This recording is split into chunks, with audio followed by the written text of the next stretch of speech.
Welcome to the channel.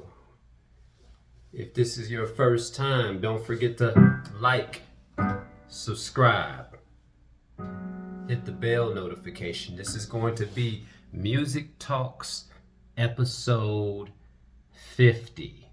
Music Talks episode 50. I don't know how long I'm going to run this episode for. Maybe 30 minutes. But I would want to talk about what it takes to actually get better. Show improved. Show improve. I don't like that one. Let's go here. I like that. Show improve. What it takes to get better.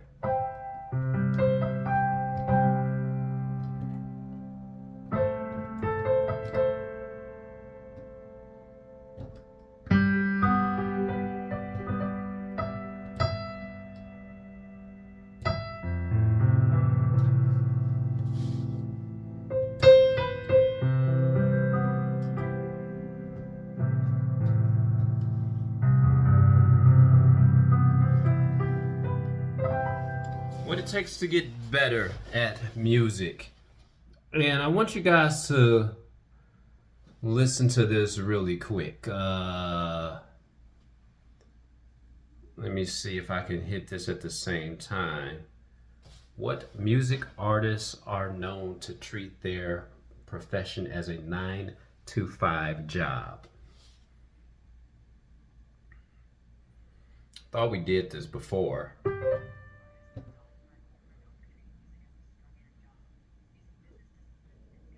Let me see. So we got Dolly Parton is the most famous for, Dolly Parton is the most famous example of a music artist who treated her career as a 9-to-5 job, applying intense business discipline, scheduled songwriting hours, and meticulous management to her creativity. James Brown, known as the hardest working man in show business, Brown demanded incredible discipline from his band, maintaining a highly structured and tightly regulated approach to performers and recording. And this is from the film Lincoln Tech Center. We got Matt Corvette, Piss Jeans, according to a Reddit user. The frontman of the band, Piss Jeans, worked as an insurance claims adjuster, balancing it. We're not talking about him. We're talking about guys that actually treat their jobs, treat this as a 9-to-5. What that means for you and me, is more practice. Practice. If you want to get better at if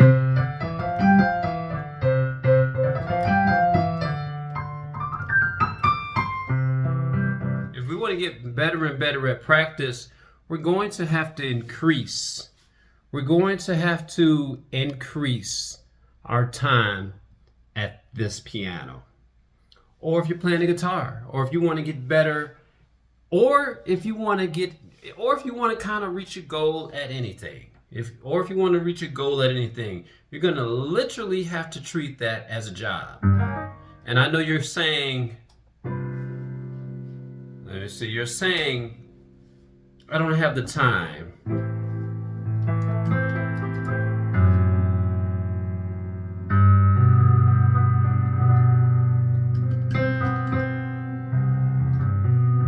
You're saying you don't have the time. Keep this in mind. And we're going to do some more statistics here. And I'm probably going to go and rattle off the top of my head. But let's find out what the Google site says. A beginner piano player practices how many times a week? A beginner piano player should aim to practice 4 to 7 days a week, with daily consistent practice being more effective than long, infrequent sessions. So we got a beginner pianist. That means if I've sat down here for the first time and I'm playing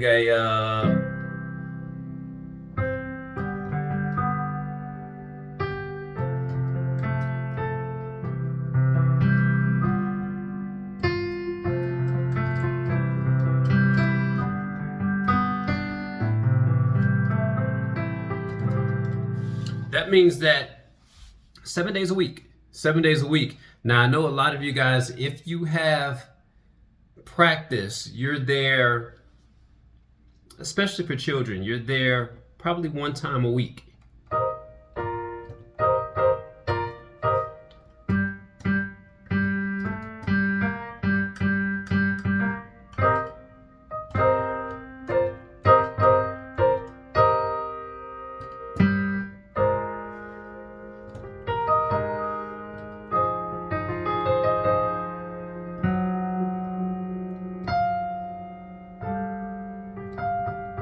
Anyway, I'm just laying some chords now.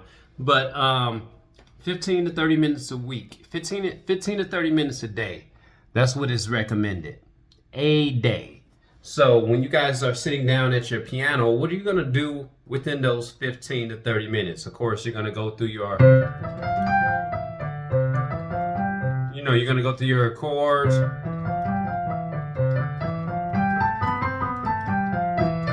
Or your handing scales.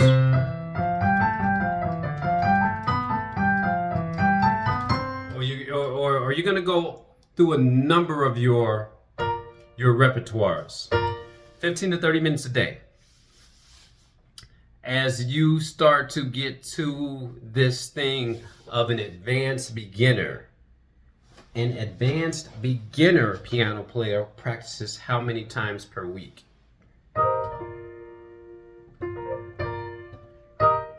So they're saying even an advanced beginner, but this is coming up with help me out here. Still a beginner, 15 to 30, with intermediate to advanced players often practicing 1 to 4 hours daily. The general practice guidelines: children, 15 to 20 minutes a day. Beginners, adults to teens, at least 30 minutes a day. Intermediate, advanced, 1 to 2 hours daily. And what that equates to is if you're running a 5-day work week, that includes 10 hours. Pre-professional colleges, 3 to 6 hours a day. 3 to 6 hours a day. So if you're going to get better at this instrument here, if you're going to get better at this instrument, it's going to take some time. You're going to actually have to treat this just like a 9-to-5 job. And if you don't have it as a 9-to-5 job, I want you to start treating this as your part-time job. Treating this as your part-time job. And what that would mean for you is if you're sitting down at your piano, you're at least starting to sit down at least, I'm not going to even say 45 minutes. I'm going to say at least an hour a day. Just an hour a day. Keep this in mind. As long as this video is going to run, it's probably going to be 30 minutes. An hour a day is probably maybe 2 Netflix specials or maybe 1 hour reality show. If you can sacrifice that, I guarantee you're going to improve your playing. Now, things to work on when you want to improve your playing. Of course, we have such a wide array of things. Of course, there's going to be your regular scales. I would suggest the 5-finger patterns, moving in the circle of, we can kind of go down the circle of, I'm thinking maybe circle of fourths or circle of fifths. It depends. So let me find my binder real quick.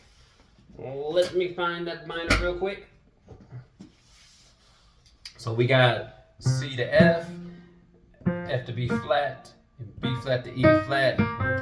So we're moving up the circle of fourth schedules.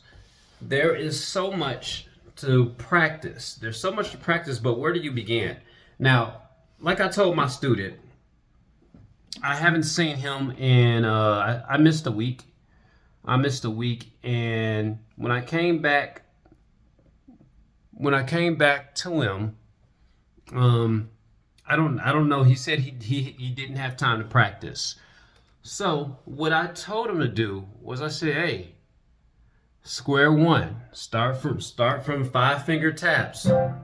The boring stuff. Because I want to get him warmed up. Start with the boring stuff. And I'm going to equate this to kind of like me going to the gym today. I'm on this thing where I'm trying to get rid of, I'll let you guys see a little bit of that. I'm trying to get rid of that. I want the rippedness going on. So I've cut the sugars out, and I know this is probably for a different channel, but I cut the sugars out, and you can already see where that pelvic line is increasing, but I still got a little flab there. Hey, what's this got to do with music, guys? This is Jay Studio, so I might bounce anywhere from music to working out, but listen to me. What that involves is, number one, me cutting out the sugar.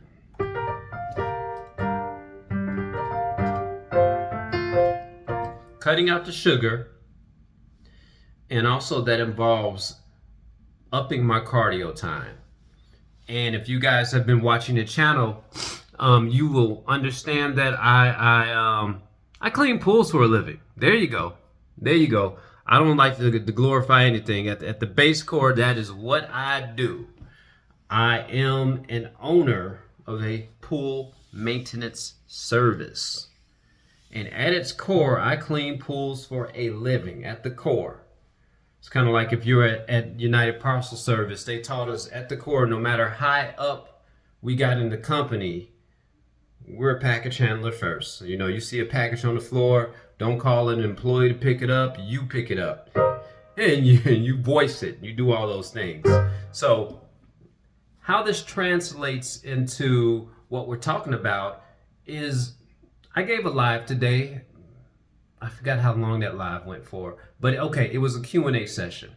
I gave a live today. It was a Q&A session. Just getting people's feet wet if they want to ask me about anything. I say, hey, doors are open. I really don't get time to practice.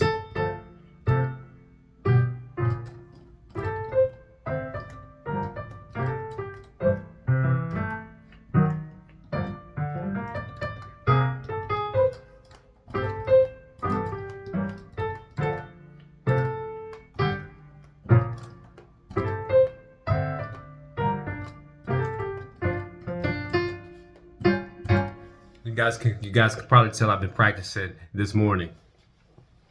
But I opened the doors up for Q&A, and just so people can just start asking random questions if they want to get to know who I am. After that, keep this in mind, I was already awake early in the morning. I woke up kind of around, to be fair, probably around, it had to be around 10 is around 2, somewhere around 2 a.m. I woke up.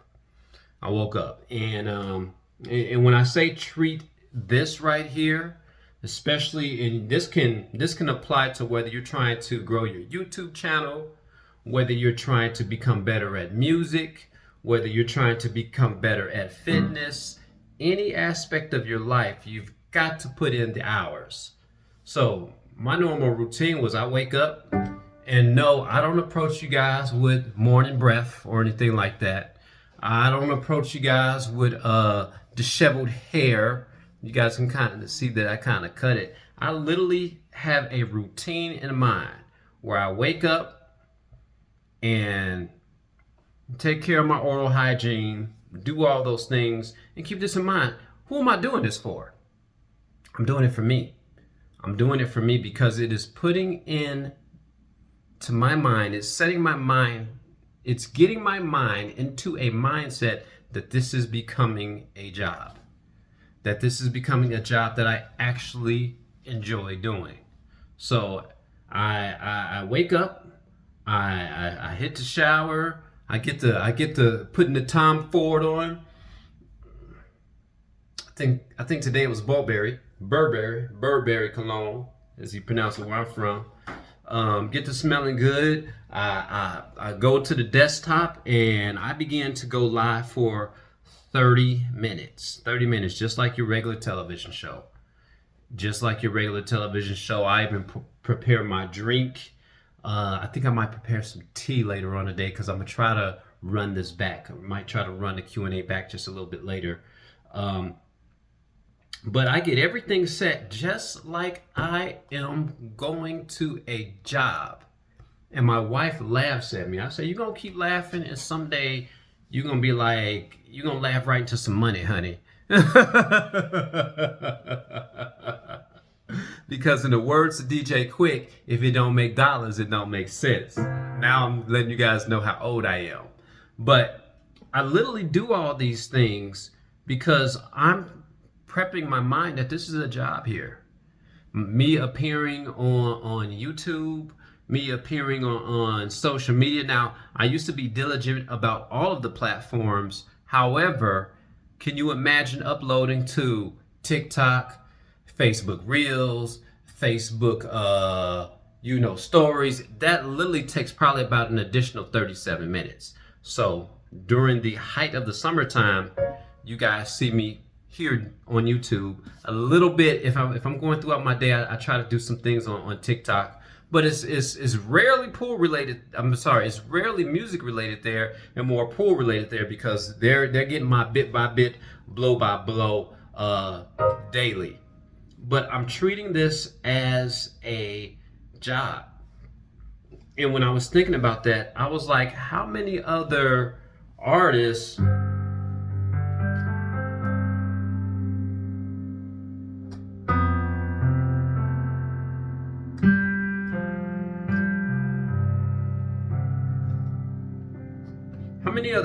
out there do the same thing? Now, Eminem, Marshall Mathers is known for literally treating what he did as a 9-to-5 job. And sources say that he would go into the studio with a briefcase. Clock in at 9 and leave out at 5 religiously, and you can see where that got him. Michael Jackson, I've seen him hold his rehearsals. It was no joke. We got names like Dolly Parton. We got names like Prince. All of these people literally have a professional aspect where they're not treating this not only as a passion, but they're treating this as something that they do. They're treating this as something that they do.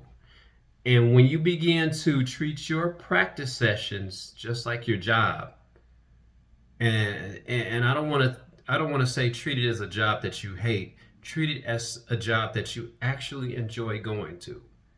Actually, I don't treat this like I'm going out there to do pools. I don't. I treat this like I'm. Well, I can't even say giving music lessons because sometimes, quite honestly, I'm kind of winded after that. So even though I'm winded after that, when I show up to teach my students, man, I'm bringing the energy. I'm bringing the energy even if I'm sitting there looking calm, cool, and collective. I'm sitting there bringing in the energy. I'm sitting there bringing them excitement, so that they can draw from me. And even though they may start off as boring, like they don't want to do this, their legs are folded, I literally, and you guys are gonna laugh at me, I'm even starting to get them into a professional mindset. And here's an example. I have my student, and he's just tinkling. And mind you, I think I think he's 10 years old, or he'll be 10. One of those things. So you gotta find ways to catch their attention. And keep in mind, they're going into that transition phase of, well, do I really gotta do this? You know, we got other things on mind like Roblox, probably, you know, what's going on at school, what Tommy's doing down the street, what color Sally's pink socks are. So they got all these things going on in their head. So that by the time they come to you, you got to figure out how to ground that. And the first thing that I asked them, I said, hey man, how was your day? How was your day going? It was okay. I'm going on spring break. A lot of times now, talking about treating this like a job, if you've been listening to this podcast, or okay, that's speaking in faith right there. If you've been listening to this this TikTok, not TikTok, if you've been listening to this YouTube, I'm all over the place. If you've been listening to this YouTube, you guys will also know that I have a strong background in psychology and theology. So I know how to approach folks from a counseling standpoint. Hey, how was your day? Tell me what's on your mind. Let them kind of whittle diddle on the keys, if you will. And then it's time to get down to business. It's like, okay, well, after we know that, all right, well, it doesn't look like you're excited today. Let's not beat around the bush. Go ahead, let's do some drills. I jumped dead into it. Let's go ahead and do some drills.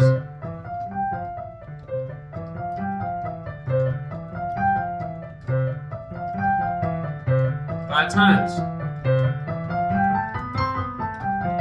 So after I finish making them do that, and here's the thing, guys, we've got to do the same thing as adults. We've got to do the same thing as adults. We got to do the same thing as adults, because sometimes when we come in and we sit at these keys, I'm going to be frank with you, I'm not always motivated. I am not. I'm not always motivated to play. But because I understand that I have a goal in mind,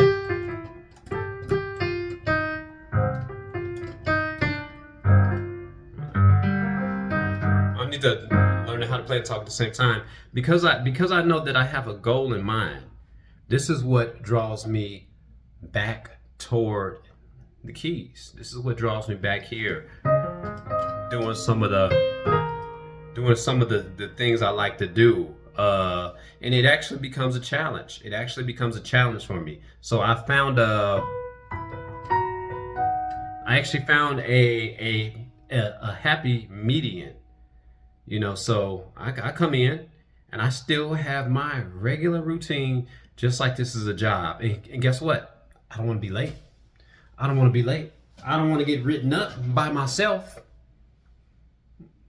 All right, laugh if you want to. But hey, whatever's going to get you there, even when it comes to guys, even when it comes to me working out, and you guys are going to find this funny.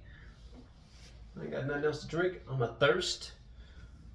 But whatever's going to get you there, actors do this all the time. They put themselves in a certain mindset. So if I want to go and get into a hype mode of working out, I get myself into the mindset that I'm going to work out for a role. Don't laugh. I need to get my taps right. Let's try that again.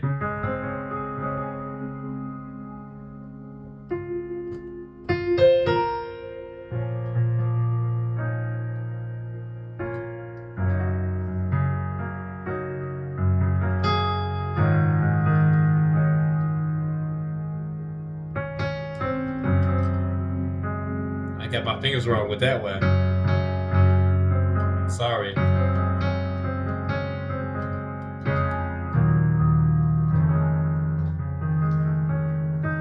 I wish I could do that at the same time and talk, but again, I guess that's another skill. But I get myself literally, literally prepared in the mindset that I am going to a job. When I bring this material to you, I even put it this way, I even critique myself and saying, hey, how can I make this content more better? And it's not about content, but it's actually giving you guys some useful tips that you can take back to your playing, back to your practicing, and beyond. It's literally giving you those things. It's like, okay, well, if I want to get better, Josh didn't say it, sources say it. You're gonna find all type of sources that say, hey, you gotta increase your practice time. You gotta if you want to get better, take your time.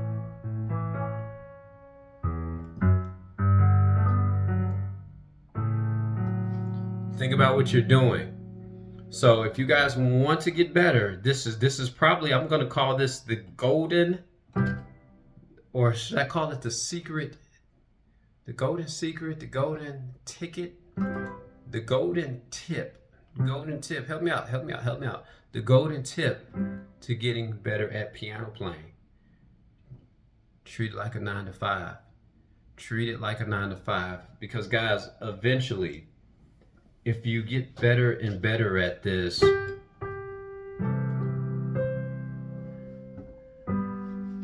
somebody's gonna ask you to play a song. And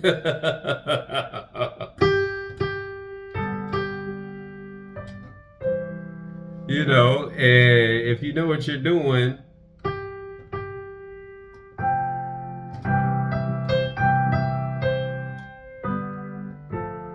going back to the 3.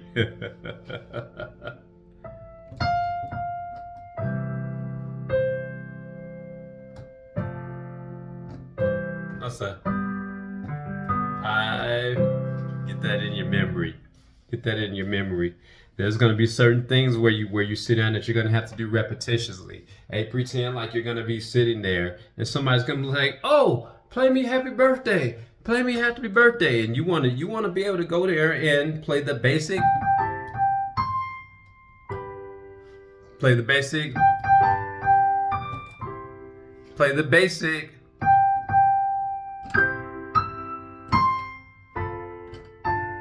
You want to be able to play the basic song, at least the basic song, because you've been practicing it. Because in your mind, you've been pretending that this is going to be your time to shine. I don't care how crazy it sounds. If you want to be like, I want to get better at playing church music.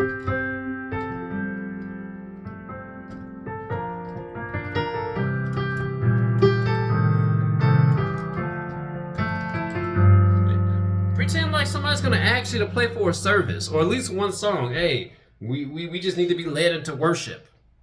And I don't care if I Love You, Lord is the only church song you know. Lead with that until you get to learning some Amazing Grace.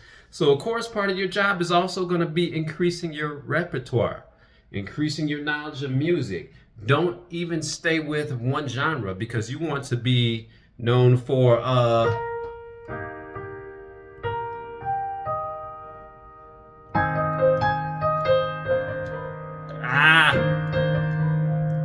don't know why this thumb don't want to work right.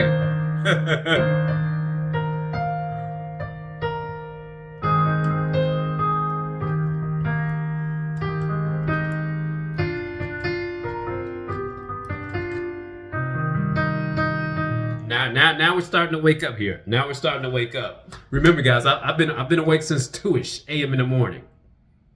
Late now, took a little napsy, or tried to take a little break. And guess what? After that, it's like, no, it's time to get back up. I haven't done a music talk according to what I'm reading in about a month. And yes, I get limited views on the music talks, but I still personally enjoy doing them for the simple fact that I don't have to actively engage. I don't have to actively engage. So I think I'm going to title this The Secret that nobody tells you. The secret that nobody tells you on how to get better at playing. I mean, we know. But if nobody told you, I'm telling you right now, you got to put yourself in the mindset that this is a job right here. This is a job that you definitely want to get better at.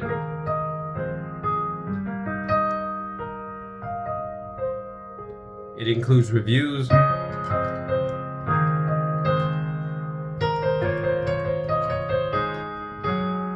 got that wrong. Let's run that again.